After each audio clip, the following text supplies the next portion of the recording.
kind of far to drive to work every day. Besides that, they got a proper feed for the cows and they constipated all of them. Daniel Miller's place is just short up here. Where's Eric now? Denver. Is he back at work? Yeah.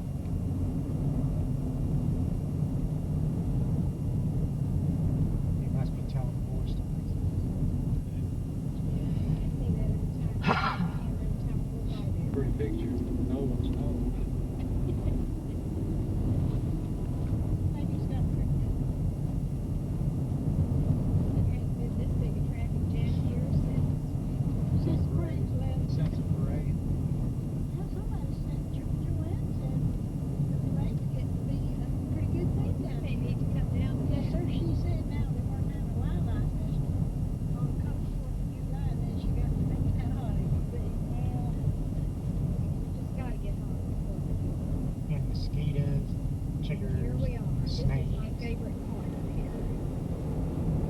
Right here. They must have come into some money. They paved the road. There's the historic monument. Look at the halo around it. So they still got the old post office there. Yeah. You found a whole bunch of empty milk bottles there and hollered out that you found a cow's nest. And you know what Treaty did? Okay, back here. We did. You wouldn't drink milk. She had out the pitcher. She had to put it in a milk bottle. Or she said she did. I think she did. Oh, she did. Probably think it's a feed.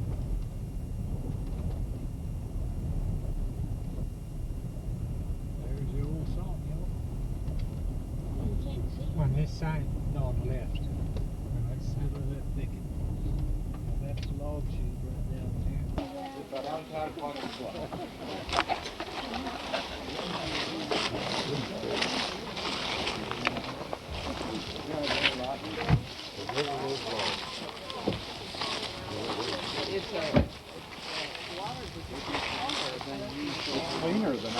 The more you come down here, you people will bond more and more together. Mike, say something for the camera, would you? Hello, Cousin Jim. Pleasure to see you again after all these years. Back at where your roots originated from. That's pretty good. Extemporaneous. I don't remember all those slips from Yeah. I just remember. Let's all gather down here and we're going to tell some of the facts about this area here. Facts for a change? Yeah? Now, Nothing funny. When he says that, you know you gotta hold on. Judy, you know they'll always preface it, and this one is really true. Yeah, and I know this is no problem, but it changes. But every time they say that, I say, And well, I don't want anyone to say anything or tell any stories except the brothers, James, Charles, me, and Hal. I don't even want the sisters to say anything. Because so far the record is they just can't get anything straight, especially Laura. Now I'm going to start out with a very simple one, and then James, you be next. Don't preach too long. And yeah. But anyway, I just want to say that this is called the steamboat landing, right here. And you know, Crockett's Bluff was a steamboat town in the early days, and James remembers when the groceries were brought in by steamboat. Well, what I remember is the Mary Woods. I don't remember that side wheeler that James does, but anyway, all I remembered coming upriver. I'm sure it must have come downriver once in a while. Other than that, if it just kept coming upriver, there must have been a lot of Marywood number 2s. But when it was going to land, there would be 2 longs and 2 shorts. We could hear him way downriver. And he'd come in and land here. Now, what that Mary Woods was landing here for, I don't know. But the town would hear the whistle, that signal, and the greatest thing in the world was watching that thing land.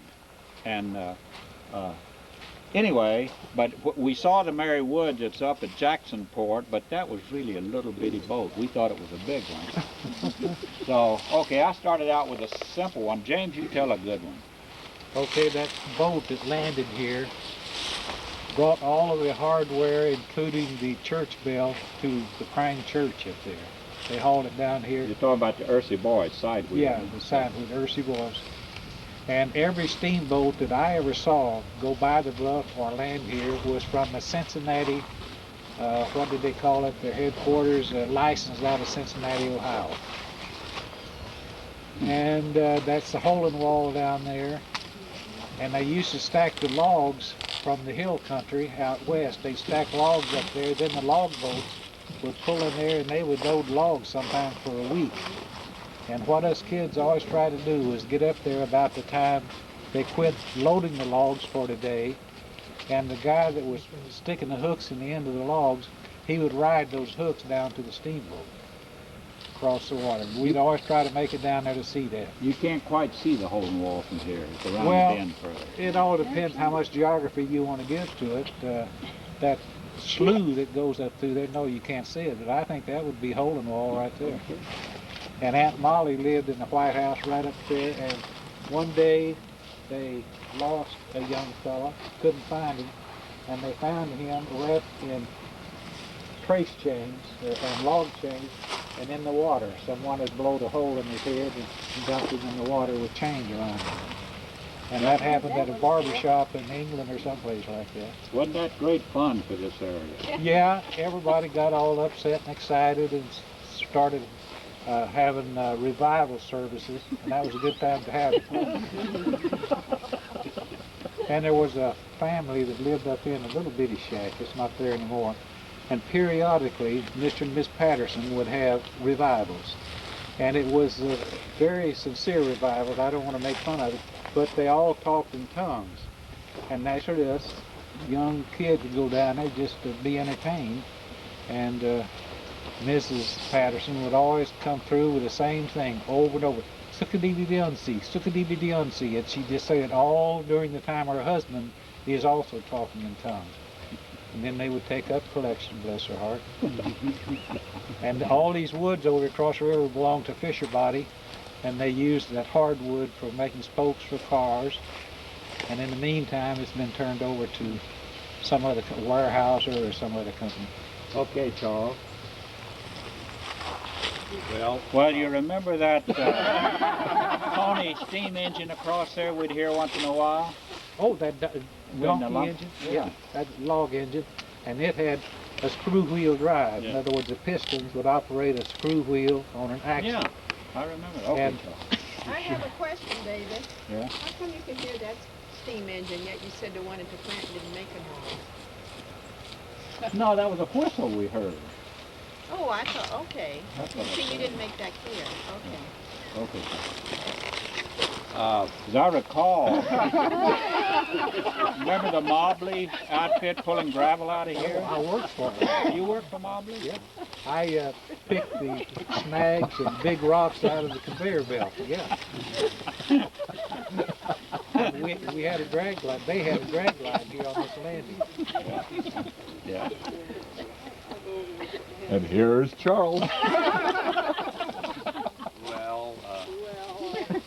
Well, this past spring, us brothers came down here and took a boat ride. I'm only pointing this out to show you how low this water is. Water was over this level here that we're standing when we went down the river.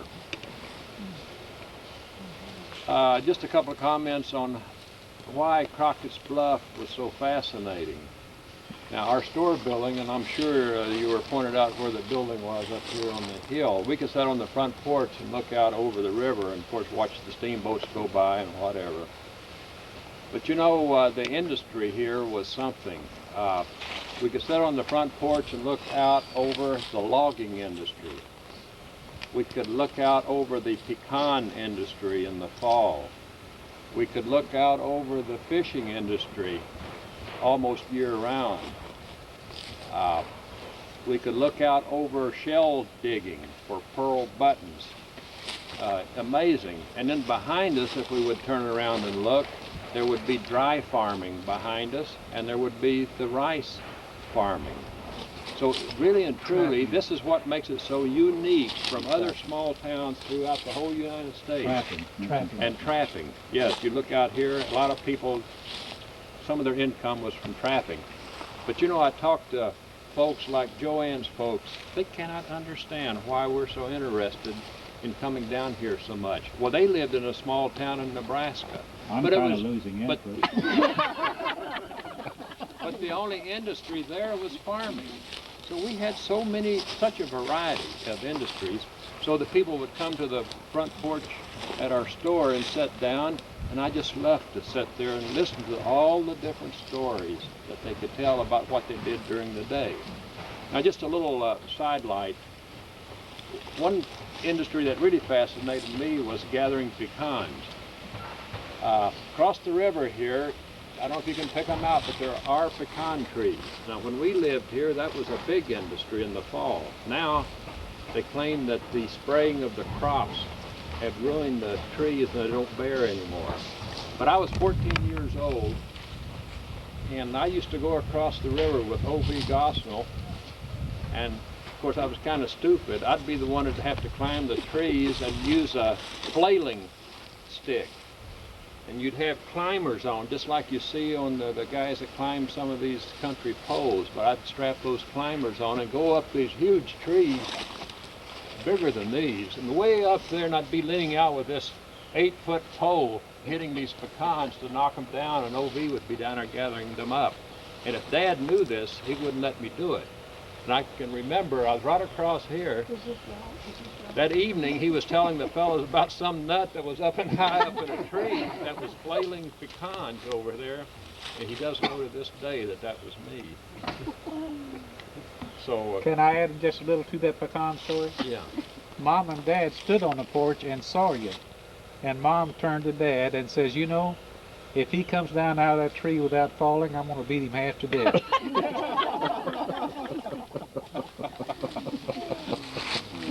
Were those wild pecan trees? Wild pecans, but even the wild pecans, sometimes you could find the paper shell, and you could find large ones, and of course there were small ones. And you know, Dad would, James, didn't Dad, he always had the back of the store during the season full of pecans. Yes. Did he buy those, and Okay, then now what I'll he give do you a with little them? story on economics. Dad's post office was 4th class, and his only pay from that post office was cancellation. So he bought furs, he bought pecans, anything he could ship by mail, because he got quite a bonus from that stuff. I remember he'd buy fur. Yeah. You know, these guys that have stretched over these boards, and Dad didn't know a cotton picking thing about it, but he didn't want them to know, people bringing in the furs, that he didn't know anything about it. And I just remember how he would approach them, you know, when they bring in the furs. Then he'd rake the furs and give them so much groceries for the furs. And Uncle Clem Newhouse would bring us his hunting dogs for the summer. And one year something happened, but he was extra early. It was still pretty cold. And he had traded this one hunting dog called Old Bill to look at a stretch board that we stretched possums on, and he'd go out in the woods and hunt for a possum that would fit on that board. And Mama made an awful mistake. She left the ironing board out back one day, and that dog disappeared and never did come back. You know, I'd like to tell another industry here, and that was the hunting. The big city fellas would come down from Little Rock and whatever to duck hunt. And here again, I was only 13 or 14 years old, and I helped O.V. guide. And of course, you folks that saw at the museum yesterday, the duck blind and all that business, well, I used to be a duck caller for these city slickers. And the first time I ever got drunk was the time that we went up here at the Big Round Pond, and O.V. had a blind there, and these guys brought in about 4 bottles of wine. I didn't know what wine was, but I can remember getting dizzy at that time. But I used to sit behind a tree. O.V. got in the blind, but I sat close behind a tree and helped him call the ducks in. Well, since I'm the youngest brother, I was never allowed to say anything. But may I just make a brief remark? Yeah, go right. James, is it all right with you? If David says it's all right.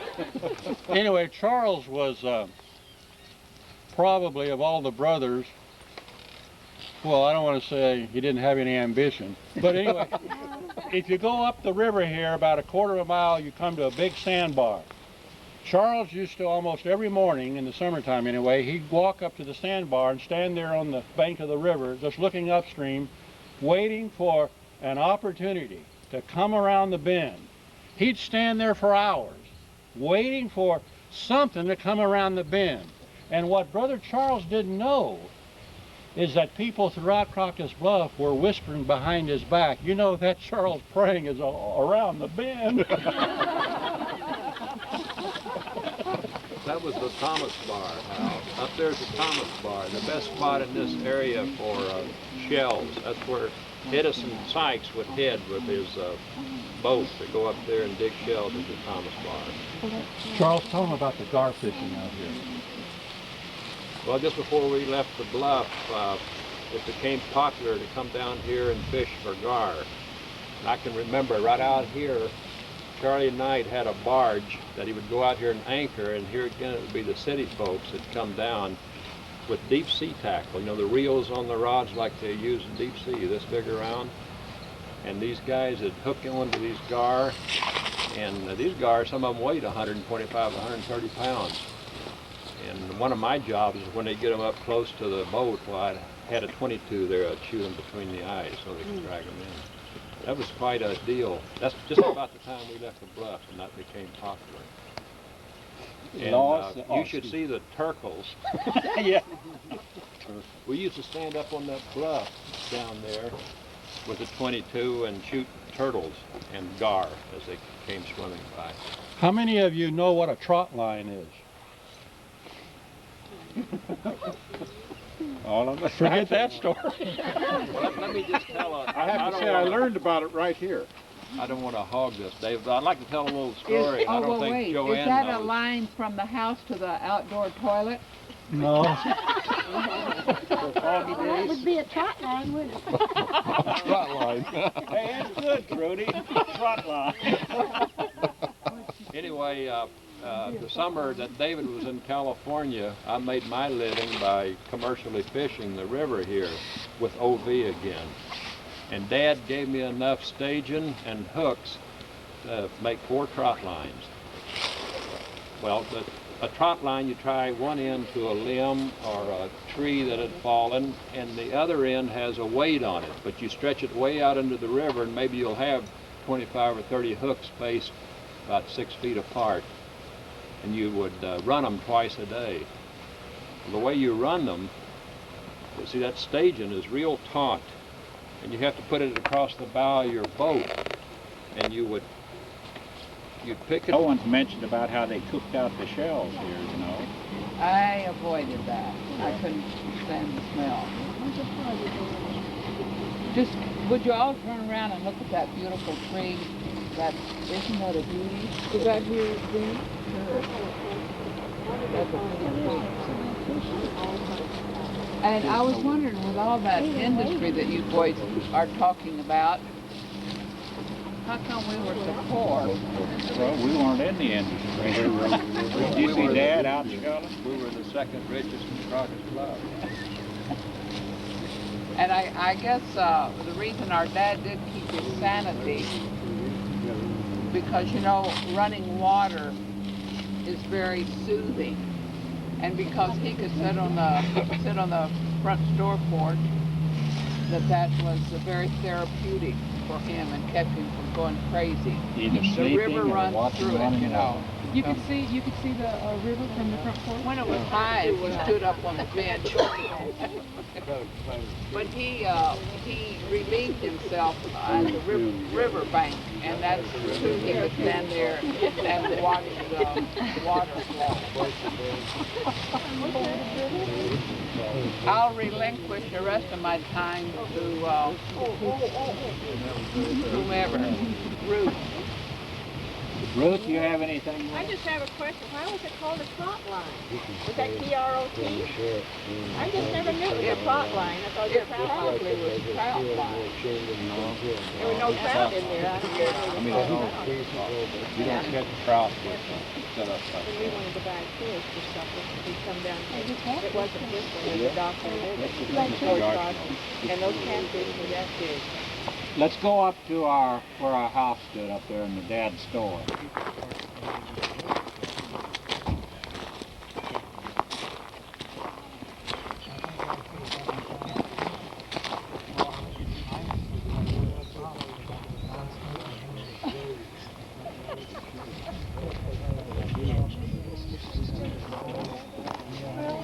Where are we here, Charles?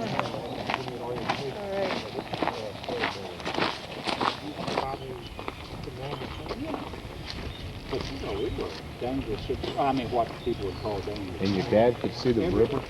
Yeah, I see, because the porch was high. You could see when a steamboat went by. I can remember sitting on the inside of the water. You're absolutely right. So if you're gonna go, it'd be better to drown in the river. Yeah, you're right.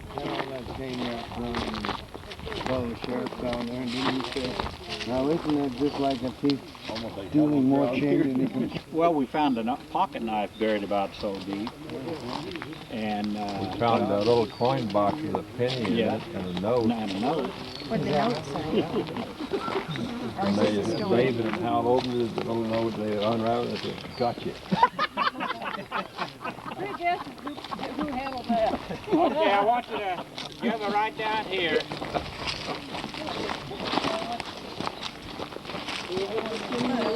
Do you remember in the album the picture of the store with Dad and Mom standing on it, or the front porch? Wish we had that picture. But anyway, that store was just generally, probably Charles, more of it. It's about right in there. Well, there was a little hill. There was a little hill. The gravel road made a loop because this was the end of the road. And there was a little hill in front of Dad's store to where, when they do their grocery shopping, they could just coast down that little hill and start their T-Model Ford and Model A or whatever. But his store was right in there, and then the house is back further back in the woods here, and we'll go there in a minute. But anything you can add to this Tell story? them where the church was. The church. oh, right over there. But keep in mind that these trees weren't here, and we had a beautifully groomed front yard. Like a golf And course. there was two huge oak trees back there, but all these other trees weren't even here. That evergreen wasn't here. None of these trees were here. The wagon shed sat right in there, and then the church building was right next to it. One of those big oak trees that you see in the picture is still there. I mean, it was last year. But anyway, the church was just right down here. See that road going up this way to Woody Hill? It was just this side. It's just right there on our property. In fact, Dad and John were the ones that built that church with lumber out of the sawmill. Betty Ann's hopscotch court was right over there. Where's James? In the woods. Who's ahead? He's up there crying. A vacant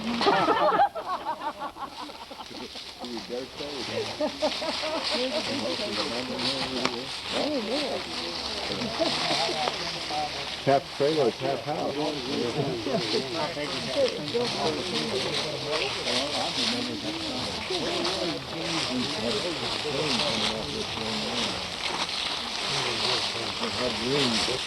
Hey, Nolan, see this knot on that tree over this side there? Yeah. That's where I remember those rings were. Right in there. And you don't have to worry, there's no chiggers here. Probably not now. And our uncle's grave was in our front yard, and it's about 50 feet back that way. Well, I was going to have Hal tell the story, and then you finish it up and correct him when he's wrong. Oh, I see the fire. Hal's going to do a little explanation here, and I'm sure it'll be very, very interesting. Okay, I'd like for everyone to focus on this tree right here. The large tree. That tree was standing when we still lived here. Big, as it is now. And If you will turn your attention to about 20 feet behind the tree from where you're standing now, there's a grave site. And that grave site contains the remains of our father's younger brother who died in infancy. I don't remember his name. Bernard. Bernard. And that grave was third base on our baseball diamond when we kids played baseball out here in the front yard. And I don't know, we didn't think it was disrespectful to slide into Uncle Bernard. And I remember there was a wooden fence around the grave. It was built up about a foot off the ground. Now, James, you can continue. I Well, want to getting say back to the something. ball playing, one of our big sports would be during the season to play catch. You pitch the ball back and forth and show your prowess as a pitcher. And Mama finally agreed to let one of our milk cows stay in the front yard. And this milk cow furnished third base. Oh, I get you. Isn't this a tree that was in And the we had a store lot garden just right down there beside the between yard? our house and Woody was our garden spot for a while. Then Dad had it in the house. I don't remember that This was in the store lot. Well, that was too long ago, I guess. Well, on this side of the fence? Yeah, on this Okay, side I of mean, the at the store lot, yeah. It was in the store lot. Yeah, that's right. Yeah. Well, you're saying it was inside the No. yard and the If I grave. said that, that was an error. It was outside the fence. But this tree shows in the picture of our house when you see it. And it was that big. And there's a knot on the side. You can see it if you stand around here. And there's a brass ring in there that they tie the teams, you know, pulling the wagons. They tie it there while they visit in the house. They tie to that ring. And right over here was what we call